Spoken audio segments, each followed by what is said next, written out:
محمد معاذ بینا گڑھ کو دعوت اسٹیج دیتے ہیں اس شعر کے ساتھ خطاب الوجد میں آئے تو پھر ہتھیار بن جائے، خطاب الوجد میں آئے تو پھر ہتھیار بن جائے، کبھی خنجر کبھی نیزہ کبھی تلوار بن جائے، خطابت کی گلفشانی مسلم ہے زمانے میں، خطابت کی گلفشانی مسلم ہے زمانے میں، یہ نجاشی کے آگے جعفر طیار بن جائے، جن کا عنوان ہے اسلام اور دہشت گردی۔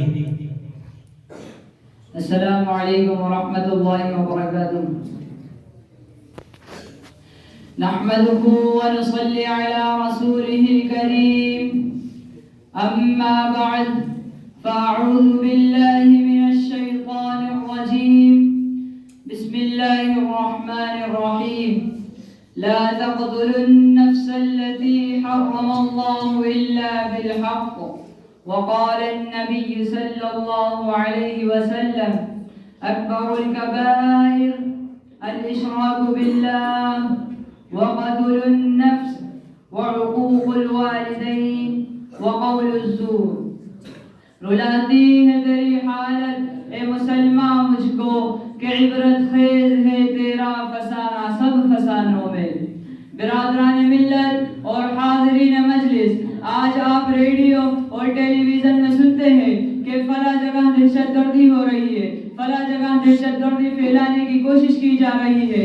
آج دہشت گردوں نے اتنے لوگوں کو موت کے گھاٹ اتار دیا، اتنے لوگوں کی جان ضائع ہو گئی، اتنے املاک برباد ہو گئے، اور ان سارے جرائم کا مجرم اسلام اور اسلام کے نام لیواؤں کو قرار دیا جا رہا ہے۔ میں اس مختصر وقت میں آپ کو بتانا چاہتا ہوں کہ دہشت گرد کون ہے، پوری دنیا میں دہشت گردی پھیلانے والے کون ہیں، روئے زمین کے باشندوں کی نیند کس نے حرام کی ہے؟ کیا اس کے ملزم واقعتاً اسلام اور اسلام کے نام لیوا ہے؟ یاد رہے بھلی کسی کی سوچی سمجھی سازش نہیں ہے۔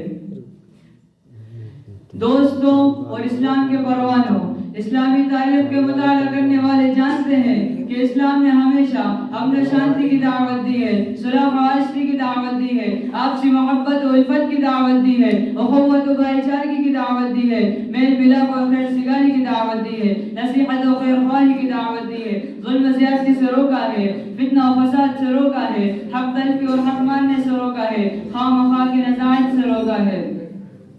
دوستوں اور اسلام کے پروانوں، اسلامی تاریخ کا اسلام کے عدل و انصاف اور دعوت امن و شانتی کا اندازہ لگانے کے لیے ضروری ہے قبل اسلام کے حالات سے واقف ہو کہ اسلام سے پہلے دنیا کیسے کیسے حالات سے گزری ہے۔ دوستوں، 6 صدی عیسوی میں دنیا بڑی اضطرابی اور بے قراری کے حالات میں اپنے لمحات گزارا کر رہی تھی، ہر طرف فتنہ فساد پھیلا ہوا تھا۔ ایک بادشاہ کا دوسرے بادشاہ کے ملک میں داخل ہو کر خون خرابہ کرنا اپنی بڑائی کی دلیل سمجھی جاتی تھی۔ قیصر و کسریٰ کی تاریخ کسے معلوم نہیں، روم و ایران کی ویرانی کسے یاد نہیں، بخت و نصر کے قتل عام سے کون واقف نہیں، جنگ کلاب کی بے دردی سے کون آشنا نہیں۔ الغرض پوری دنیا میں فساد ہی فساد پھیلا ہوا تھا، چاہے روم ہو یا ایران، پاکستان ہو یا ہندوستان، یورپ ہو یا ایشیا، روئے زمین کا کوئی خطہ بھی ایسا نہیں تھا جہاں لوگ امن شانتی کی زندگی بسر کر رہے ہوں۔ اسی حالت کو بیان کرتے ہوئے قرآن کریم نے کہا ہے ظہر الفساد فی البر والبحر بما کسبت ایدی الناس۔ ایسے خطرناک اور تاریخ ترین حالات میں اسلام کا ظہور ہوا ہے اور اس مضطر اور پریشان دنیا کو حقوق انسانی کا پیغام سناتا ہے، امن و شانتی کا پیغام سناتا ہے، صلح و معاشرتی کا پیغام سناتا ہے۔ اسلام کہتا ہے صلح جنگ سے بہتر ہے، چاہے وہ جھک کر ہو۔ صلح حدیبیہ کی تاریخ کسے معلوم نہیں، مسلمانوں کو کس طرح اصلاحی سفر راستے میں روکا گیا۔ قرآن کریم کہتا ہے ناجائز کسی کو قتل کرنا جائز نہیں، کسی کے املاک ہلاک کرنا جائز نہیں، کسی پر ظلم زیادتی کرنا فساد اور دہشت گردی ہے، اور اللہ تعالی فساد اور دہشت گردی کو پسند نہیں کرتا۔ اسلام کو بدنام کرنے والوں،